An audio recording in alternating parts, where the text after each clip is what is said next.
अस्सलाम वालेकुम व्यूअर्स, मैं Mohammad Zubair MZ health technician से आज आपको पिगटेल को किस तरह से हम फिक्स करते हैं स्विचर के ज़रिए, तो वो बताऊंगा किस तरह से कर रहे हैं। तो मेरी वीडियो को आखिर तक देखिएगा।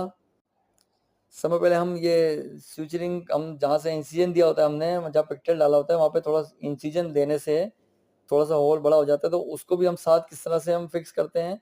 तो निडल के ज़रिए हम उसको पहले जॉइंट से हम टाई करते हैं उसको अच्छी तरह से, और दोनों तरफ से ऊपर नीचे से।